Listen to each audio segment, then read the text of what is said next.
అవుతుందని నేను మళ్ళీ వేరే కామెంట్ చేయాల్సిన అవసరం లేదు. రైట్ సార్, ఇంకో వార్త కూడా చూడొచ్చు సార్, అది ప్లే చేయండి ఒకసారి. టీడీపీ కకా వికలం, తమ్ముళ్ల హాహాకారాలు, పలు నియోజకవర్గాల్లో అభ్యర్థుల కరువు, ఎంపీ కేసినేని నాని బాటలోనే టీడీపీకి గుడ్ బై చెబుతోన్న నేతలు అని చెప్పి.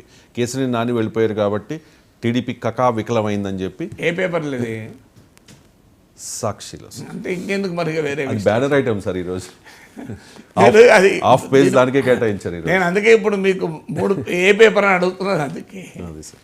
సో ఏం చేస్తారు, సాక్షి పేపర్ ఇది అఫీషియల్ జగన్ పేపర్. అది అఫీషియల్ టీడీపీ పేపర్లో రాస్తే నేను తప్పు పట్టను, ఎందుకంటే అది అఫీషియల్గా వాళ్ళ పార్టీ పేపర్ అని రాసుకున్నాక వాళ్ళు అదే రాసుకుంటారు. ఇప్పుడు నమస్తే తెలంగాణలో పొంగులేటి శ్రీనివాసరెడ్డి నెంబర్ 2 అన్నాడు, దాంతో కాంగ్రెస్లో విస్మయం అవుతున్న వార్త రావడంలో ఆశ్చర్యమే ఉందండి. అది నమస్తే తెలంగాణ కదా, అది నమస్తే కాంగ్రెస్, నమస్తే రేవంత్ రెడ్డి కాదు కదా. సో అందువల్ల నేను తప్పు పట్టాను నమస్తే తెలంగాణ, ఎందుకంటే ఇది ఓపెన్ న్యూస్ పేపర్. అలాగే సాక్షి వైసీపీ న్యూస్ పేపరు, ఇందులో తప్పు పట్టేది ఏముంటుందిగా.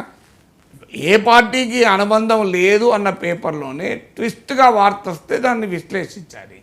సాక్షి పేపర్లు ఇంతకన్నా భిన్నమైన వార్తలు ఎందుకు వస్తాయి? సో అందువల్ల సంజీవ్ కుమార్ పోవడాన్ని ఆంధ్రజ్యోతి ఒక రకంగా రాస్తే, కేసీఆర్ నాని పోవడాన్ని సాక్షి ఇంకో రకంగా రాస్తుంది.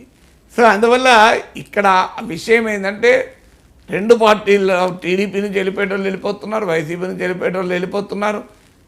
వెళ్ళిపోయింది ఎక్కడి నుంచి అంటే కాంగ్రెస్ నుంచి, ఎందుకంటే అక్కడ ఎవరు లేడు కనుక పోయటానికి. ఇదివరకు వెళ్ళిపోయారు, అక్కడ ఏమైనా చేరడమే తప్ప వెళ్ళడం లేదు.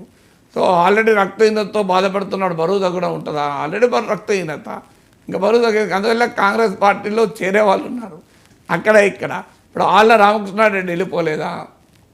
అందువల్ల వైసీపీలో ఒక పద్మశాలిలే వెళ్ళిపోయినట్లు, ఒక ఎస్సీ ఎస్టీలే వెళ్ళిపోయినట్టు మనం కంక్లూజన్కి ఎలా రాగలం?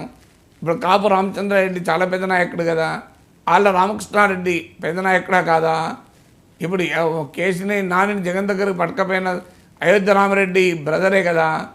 సో మళ్ళీ ఇప్పుడు ఆళ్ళ రామకృష్ణారెడ్డి పార్టీకి వెళ్ళిపోయాడు.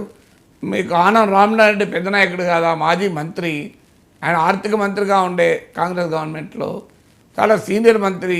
మరి ఆయన వెళ్ళిపోయాడు. ఇప్పుడు ఇంతకుముందు చెప్పినట్టు మేకపాటి చంద్రశేఖర్ రెడ్డి, కోటమిరెడ్డి శ్రీధర్ రెడ్డి, ఆళ్ళ రామకృష్ణారెడ్డి, సో కాపు రామచంద్రారెడ్డి, ఇంతమంది రెడ్లు కూడా పోతున్నారు కదా. ఇక్కడ రెడ్లు పద్మశాలీలు ఎస్టీలకు సంబంధం లేదు. జగన్మోహన్ రెడ్డి పని పెట్టుకున్నాడు, సర్వేల ఆధారంగా ఎవరైతే అన్పాపులో వాళ్ళందరినీ తీసేసే పని పెట్టుకున్నాడు. అక్కడ రెడ్డా, బీసా, ఎస్సా, ఎస్టా, ఉమెనా, మెన్నా అనే సంబంధం లేదు, తనవాడ పక్కవాడ అనేది కూడా సంబంధం లేదు. ఎందుకంటే గెలుపు గుర్రాలకే పార్టీలు టికెట్లు ఇస్తాయి. తమ నాయకుడు గెలవాలి, గెలవడం కొరకు తమకు ఇప్పుడు జగన్ చెప్తున్నది అన్నా మనం గెలవాలి, గెలిచిన తర్వాత ప్రభుత్వం ఉంటే కదా పదవులు వచ్చేటి అని. అందువల్ల జగన్కు చాలా అత్యంత సన్నిహితంగా ఉన్న వాళ్ళని కూడా మారుస్తున్నారు కదా. ఆ అంచనాలు ఏమైనా తప్పులుంటే తప్పులుండొచ్చు.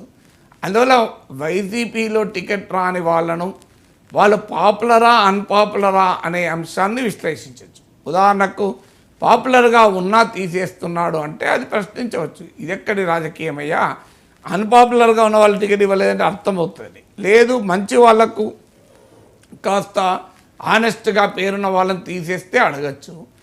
కానీ తీసేసిన ప్రతి ఒక్కరిని కులాల లెక్కలు వేసుకుంటూ పోతే సో అట్లా ఎంతవరకు వేయగలుగుతాం మనము? కులాల లెక్కలు వేయగలుగుతారా? పోనీ తెలుగుదేశం పార్టీ ఇప్పుడు వైసీపీ పద్మశాలిని డ్రాప్ అని చెప్తున్న పత్రిక గ్యారెంటీ ఇవ్వగలుగుతుందా? తెలుగుదేశం పార్టీ బీసీలకే వైసీపీ కన్నా ఎక్కువ సీట్లు ఇస్తుందని ఇస్తే అప్రిషియేట్ చేయొచ్చు అప్పుడు మనం.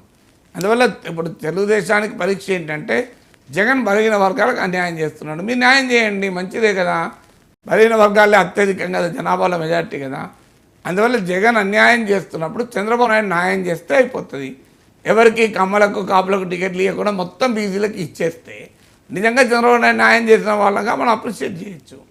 అందువల్ల టీడీపీలో ఎంతమంది బీసీలకు ఇస్తారు, వైసీపీలో ఎంతమంది బీసీలకు ఇస్తారని లెక్కలేస్తే తేలిపోతుంది కదా ఎవరి న్యాయం ఎవరి అన్యాయము.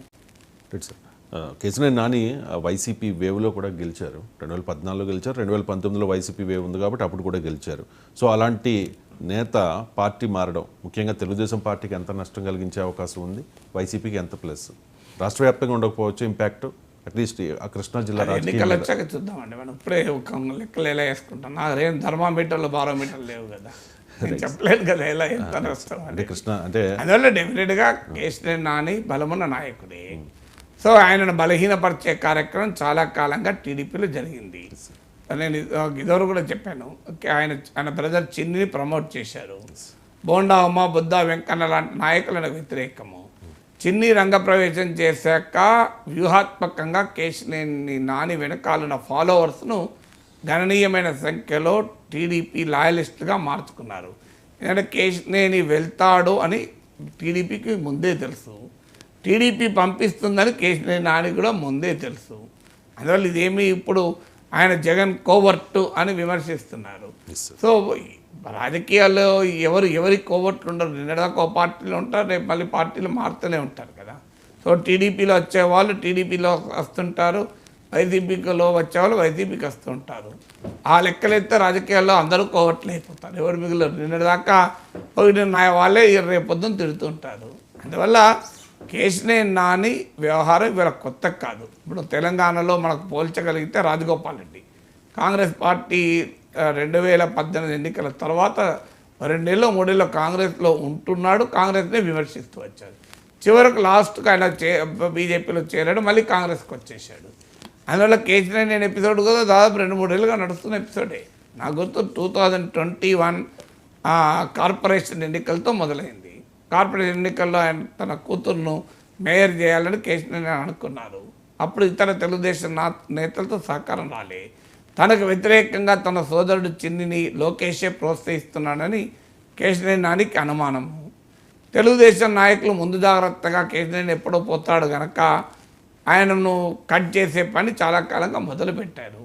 అందువల్ల అక్కడ కులాలతోనో వ్యక్తిగత పేర్లతోనో కాదు. ఇప్పుడు ఏమి టీడీపీ కేశినేని నాని పోతే తెలుగుదేశంలో కమ్మలు లేకుండా లేరు కదా. ఆ మాటకొస్తే అక్కడ పోటీ చేసిన పొట్లూరు వరప్రసాద్ పీవీపీ పోటీ చేశాడు. వైసీపీ కూడా క్యాండిడేట్లు గతంలో లేక కాదు కదా. అందువల్ల ఒక నాయకుడు కొంత ఇన్ఫ్లుయెన్స్ ఉన్న నాయకుడు పోతే డెఫినెట్గా ఆ పార్టీకి నష్టమే, చేరుతున్న పార్టీకి ఎంతో కొంత లాభమే, కాదని అన్నారు. కానీ అది రాజకీయాల్లో సహజ పరిణామాలే కదా. రైట్ సార్, ఇక ఒకసారి ప్రజాశాంతి